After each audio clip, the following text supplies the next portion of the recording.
เจ้าหน้าที่ของเมืองไซธานีนครหลวงเวียงจันทร์ได้ลงไปจัดสรรชาวค้าขายอยู่ตามแคมป์ทางโดยเฉพาะค้าขายแบบผิดกฎระเบียบเพิ่นได้มีการตักเตือนและก็มีการปรับใหม่ไปบางส่วน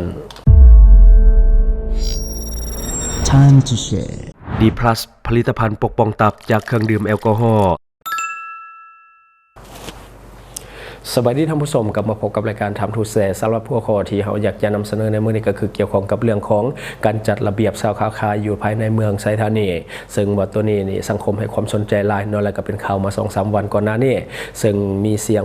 วิพากษ์วิจารณ์บางส่วนเนาะเรื่องของความบ่เข้าใจในเรื่องของการจัดระเบียบเนาะก็คือมีการกดยึดและก็ปรับใหม่รถมักใหม่อยู่แคมป์ทางต่อหน้ากับสนามกีฬาหลัก 16หรือว่าสนามกีฬาแห่งชาติลาว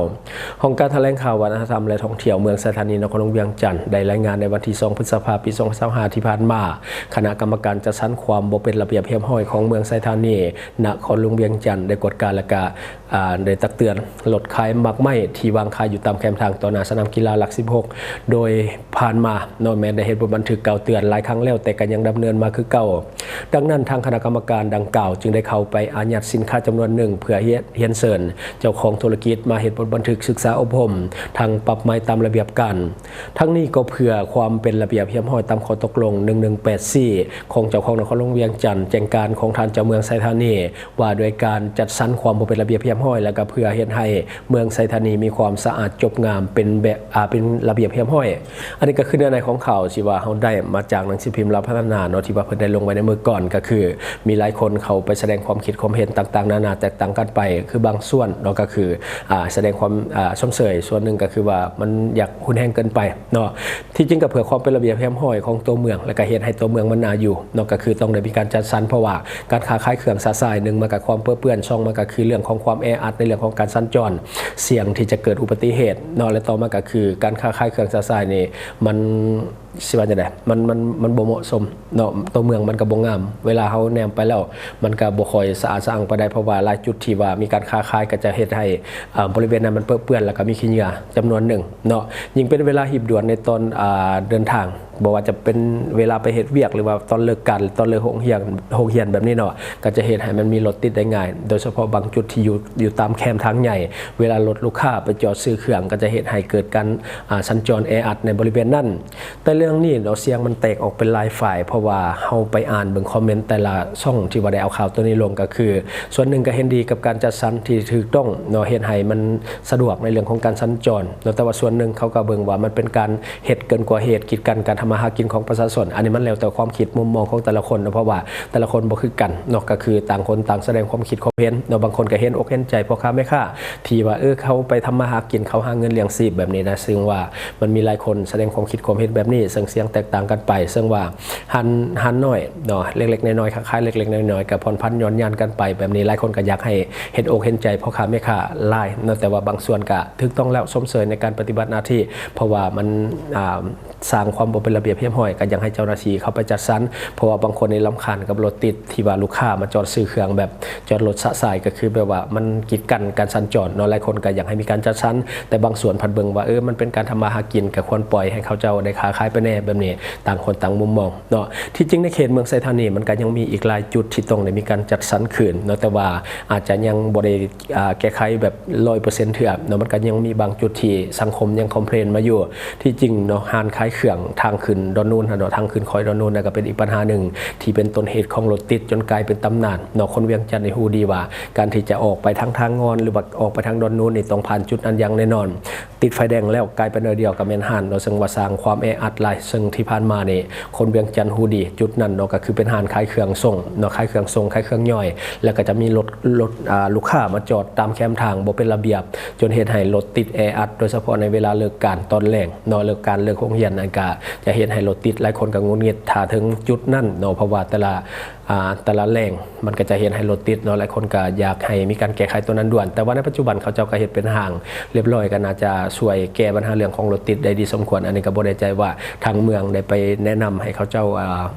เปลี่ยนหรือบ่เนาะหรือว่าเขาเจ้าขยายกิจการขยายธุรกิจของเขาเจ้าแล้วเขาเจ้าก็มีการยับย้ายเข้าไปทางในเนี่ยเนาะก็เฮ็ดให้รถบ่ติดปานใดในปัจจุบัน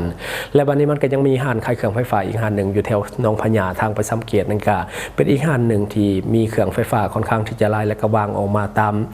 ฟุตบาทเนาะซึ่งว่าเต็มฟุตบาทติดกับแคมทางเลยซึ่งว่ามันเป็นการใช้พื้นที่สาธารณะในการเฮ็ดธุรกิจเนาะซึ่งว่าอันนี้ก็เป็นสิ่งที่ผิดกฎหมายเป็นสิ่งที่ควรต้องไปแก้ไขแต่ว่าตอนนี้ยังบ่ฮู้ว่าได้แก้ไขหรือบ่เนาะเพราะว่ายังเห็นเขาเจ้าเอารูปลงในโซเชียลมีการยิงแอดโฆษณาว่ามีการตั้งเครื่องไฟฟ้าจำนวนหลายโดยเฉพาะตู้เย็นและตู้ซักผ้าอยู่ในบริเวณฟุตบาทแคมทางเพื่อว่าเจ้าหน้าที่อาจจะยังบ่ทันเห็นแล้วก็ยังบ่ได้เข้าไปแก้ไขเนาะสังคมก็ควรจะส่งข่าวให้เจ้าหน้าที่เพื่อให้เพิ่นเนาะได้เห็นแล้วก็ได้เข้าไปแก้ไขกับบางจุดที่มันยังบ่ถือบ่ต้องเนาะเพราะว่าการจัดสรรระเบียบของตัวเมืองมันก็ต้องเฮ็ดทุกจุดโดยเฉพาะในเมืองไซธานีแต่ละจุดนี่มันมีบ่อนที่มันบ่ถูกต้องก็ต้องได้เข้าไปจัดสรรทุกบ่อนเนาะบ่แม่นว่าจะจัดสรรเฉพาะแต่อยู่หน้าสนามกีฬาหลัก16บ่อนอื่นก็มีคือกันจุดที่มันต้องได้แก้ไขเนาะอันนี้ก็สังคมเขาจะฝากมาว่าด้วยเรื่องการจัดสรรตัวเมืองถือว่าเป็นเรื่องปกติของทุกๆประเทศอยู่แล้วประเทศใดเขาจะก็เฮ็ดแบบนี้คือกันเหมือนเรื่องของการจัดสรรตัวเมืองเพื่อความเป็นระเบียบเรียบร้อยบ่ขายเครื่องซาซ่ายเพราะว่าการขายเครื่องซาซ่ายมันมีผลเสียตามมาค่อนข้างที่จะหลายบ่ว่าจะเป็นเรื่องของขี้เหงื่อเรื่องของการกีดกั้นทางสัญจรเนาะผู้อันที่ว่าใช้รถใช้ถนนก็จะมีความลำบากเนาะถ้าว่าเฮาตั้งจุดขายเครื่องบ่เป็นจุดบ่เป็นที่เป็นทางนะเนาะนี่ก็คือลูกค้าเวลาเขาจอดรถก็จอดค่อนข้างที่จะกีดกันการสัญจรเนาะคือประชาชนก็ควรไปขายในพื้นที่ที่ว่าเขาจะมีการจัดสรรให้ตัวอย่างคือตลาดเดียวในตลาดเปิดใหม่กับบักหลายๆนอกจากไปขายอยู่ในตลาดไปเซาพื้นที่แล้วก็ขายมันเป็นจุดที่เพิ่นอนุญาตให้ขายอยู่แล้วคือแคมทางนี่มันเป็นจุดสำหรับการสัญจรฉะนั้นมันบ่เหมาะกับการที่จะมาตั้งตลาดน้อยๆเนาะซึ่งว่ามันเฮ็ดให้ผู้อื่นลำบากเนาะก็ต้องมีการจัดสรรเนาะต้องมีการจัดสรรให้สอดคล้องกับคำขวัญของนครหลวงเวียงจันทน์ก็คือ6ซอเนาะหลายท่านก็อาจจะฮู้นํกันว่า6ซอมีหยังแน่ตัวที่1ก็คือซอสงบตัวที่2ก็คือซอสะอาดตัวที่3ก็คือซอสีเขียวตัวที่4ก็คือซอสว่างและตัวสุดท้ายตัวที่5ก็คือซอเสน่ห์และตัวที่6ก็คือซอศิวิไลเนาะอันนี้ก็คือคำขวัญของนครหลวงเวียงจันทน์ซึ่งหลายท่านก็น่าจะรู้อยู่แล้วเนาะสงบก็คือนี่แหละบ่มีเรื่องที่ว่ามัน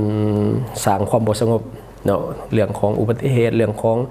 ตีกันทะเลาะวิวาทหรือว่าเรื่องของการประท้วงเรื่องอย่างต่างๆอันนี้บ่มีเนาะต้องเฮ็ดให้มันเป็นซอสงบและต่อมาก็คือซอสะอาดนี่ก็ถือกับเรื่องของชาวค้าขายเนาะเฮาขายอยู่ไสเฮาก็ต้องรับผิดชอบขี้เหงื่อขี้ยุต่างๆของเฮาที่ว่าเกิดจากธุรกิจของเฮาโดยเฉพาะการขายมักไม้เปลือกมักไม้อย่างต่างๆก็ต้องเฮ็ดให้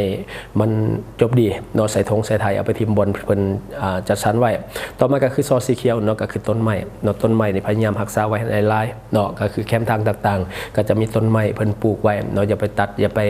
เหตุให้มันหักเนาะอันนี้ก็คือซอสีเขียวเนาะตอนนี้ก็เว้าเรื่องสภาพอากาศในตัวเมืองนำและต่อมาก็คือซอสว่างก็คือเรื่องของเส้นทางต่างๆเนาะเส้นทางต่างๆก็จะมีไฟ2ทางแล้วก็เครือข่ายประชาชนเนาะก็จะมีการจัดสรรเรื่องของแสงสว่างไฟแสงสีต่างๆตามเขตตัวเมืองอันนี้ประดาเฮ็ดให้ตัวเมืองมันมีความสว่างและก็มีสีสันสวยงามต่อมาก็คือซอเสน่ห์ก็คือสร้างเสน่ห์มันบ่เฉพาะแต่ตัวเมืองเนาะรวมทั้งบุคคลนำที่ว่าสร้างเสน่ห์ให้กับตัวเมืองนครหลวงเวียงจันทน์เวลานักท่องเที่ยวมาเที่ยวเห็นตัวเมืองจบงามก็เป็นเสน่ห์ผู้คนเว้าจาอัธยาศัยดีก็เป็นเสน่ห์และต่อมาก็คือซอศิวิไลก็คือความเจริญเนาะความเจริญของตัวเมืองเฮ็ดจังได๋ก็ได้ให้รู้สึกว่าเมืองเฮามันเจริญเนาะถึงแม้ว่าเมืองอาจจะเป็นเมืองน้อยแต่ว่าเนาะเฮาก็พยายามเฮ็ดให้มันเป็นเมืองที่มีความศิวิไลก็คืออยู่เย็นเป็นสุขและก็มีความเป็นระเบียบเรียบร้อยมีการจัดสรรที่ดีเนาะอันนี้ก็เป็นอีกหนึ่งอย่างที่เฮาต้องได้เฮ็ดนำกันก็คือซอศิวิไลเนาะก็คือเป็นเมืองที่น่าอยู่นั่นแหละการที่จะเป็นไปได้ตามคำขวัญของนครหลวงเวียงจันทน์6ซอโดยทุกคนก็ต้องมีส่วนร่วมนำกันอยากให้เมืองเวียงจันทน์เป็นเมืองที่น่าอยู่และก็เป็นเมืองที่น่าท่องเที่ยวโดยทุกคนต้องมีส่วนร่วมนำกัน ขออภัยก็คือทุกคนก็ต้องมีส่วนร่วมนำกันเนาะแต่ละพื้นที่ก็จะมีกฎระเบียบวางไว้เว้นแต่ว่าเฮานี่บ่ปฏิบัติตามแล้วก็เพิ่นก็จะเข้ามาจัดสรรเนาะฉะนั้นทุกคนต้องได้ปฏิบัติช่วยๆกันเนาะคันว่าบ่อยากให้เจ้าหน้าที่เพิ่นเข้ามาจัดสรรเฮาก็ต้องเฮ็ดให้มันถูกต้องตั้งแต่แรกบ่ต้องไปฝ่าฝืนกฎระเบียบบ่อนใดเพิ่นบ่ให้ขายก็บ่ต้องไปขายเนาะให้ไปขายตามจุดที่ว่าเพิ่นวางไว้ตลาดต่างๆเขาก็สร้างขึ้นมาใหม่หลายมีจุดให้เซาหลายให้ขายเครื่องและผู้คนก็ไปเต้าโฮมกันอยู่หั่นก็ขายเครื่องดีเนาะเส้นทางเขตดอน นูนลงไปทาง 13 ไต่เนี่ยแม่นได้รับความนิยมจากชาวค้าขายหลายโดยเฉพาะการค้าขายแบบเคลื่อนที่โดยเฉพาะขายแบบใส่ท้ายรถนอนรถฮุนไดมาเปิดท้ายแล้วก็ขายมักไม้ขายต้นไม้ขายเครื่องของต่างๆอันนี้ถือว่าได้รับความนิยมหลายโดยเฉพาะจุดที่เป็นนากีฬานอนนาสนามกีฬาหลัก16มันเป็นศูนย์รวมของร้านค้าต่างๆบ่ว่าจะเป็นร้านมักไม้บ่ว่าจะเป็นร้านต้นไม้บ่ว่าจะเป็นขนมนมเนยต่างๆเครื่องดื่มแล้วก็ร้านอื่นๆอีกเนาะที่ว่าเพิ่นเอามาขายกันเนาะอยู่นาสนามกีฬาหลัก16ท่านใดที่ว่าไกลลงไปทางเส้นทาง 13 ไต่ก็จะเห็นอย่างแน่นอนเนาะนาสนามกีฬาหลัก16เนี่ยถือว่าเป็นสถานที่ที่มีทำเลดีเนาะเส้นทางมันกว้างขวางแล้วก็จอดรถง่ายมีคนเที่ยวแล้วก็มีรถเที่ยวตลอดเวลาเนาะมีรถจำนวนหลายเพราะว่าเป็นเส้นทางหลักที่จะลงไปทางภาคใต้ของลาวแล้วก็มีเฮือนประชาชนอีกจำนวนหลายอยู่ทางเบื้องนั้นที่เขาเจ้าเที่ยวเขามาเฮ็ดเวียกอยู่ในเขตตัวเมืองก็จะเฮ็ดให้มีคนผ่านหลายสามารถที่จะขายเครื่องขายของได้สะดวกสบายเนาะค้าขายง่ายมือก็ถือว่ารายได้ดีและที่สำคัญก็คือบ่ต้องจ่ายค่าที่เนาะบ่ได้จ่ายค่าเช่าที่อันนี้ก็จะเฮ็ดให้มีรายได้เป็นกอบเป็นกำเนาะจึงเฮ็ดให้ผู้คนอยากจะไปขายสินค้าอยู่นาสนามกีฬาหลัก16จำนวนหลายเนาะน่าจะน่าเห็นใจเนาะสำหรับชาวค้าขายเนาะก็เห็นใจอยู่แต่ว่ากฎระเบียบก็คือกฎระเบียบเพิ่นวางไว้ก่อนแล้วเนาะถ้าว่าเฮาบ่ปฏิบัติตามเพิ่นก็เข้าไปตักเตือนฝ่าฝืนก็มีการปรับใหม่เนาะอย่างที่มันเกิดขึ้นในปัจจุบันเนาะหลายคนก็สงสัยกับการเฮ็ดเวียกของเจ้าหน้าที่แต่ว่าบางคนก็ตำหนิติเตียนเรื่องของการเฮ็ดเวียกของเจ้าหน้าที่เช่นกันเนาะมันแล้วแต่มุมมองแต่ในความเป็นจริงเจ้าหน้าที่เพิ่นก็เฮ็ดถูกต้องแล้วเพราะว่าชาวค้าขายฝ่าฝืนเนาะก็ต้องได้ปฏิบัติตามหน้าที่เนาะคันว่าหลายเทื่อบ่ฟังก็ต้องได้มีการปรับใหม่ใส่โทษเนาะอันนี้ก็คือสิ่งที่เฮาอยากจะนำเสนอในมื้อนี้หวังว่าท่านจะได้รับสาระดีๆสำหรับท่านที่ว่าเบิ่งรายการเฮาอยู่ถ้าคิดว่ารายการของเฮามีสาระหรือว่ามีประโยชน์อยากส่งเสริมอยากซัพพอร์ตอยากจะให้กำลังใจทีมงานของพวกเฮาก็อย่าลืมกดติดตามช่องขอขอบใจสนใจโฆษณาประชาสัมพันธ์ธุรกิจและผลิตภัณฑ์ของท่านผ่านรายการของเฮาสนใจติดต่อตามข้อมูลที่ขึ้นหน้าจอในปัจจุบันได้เลย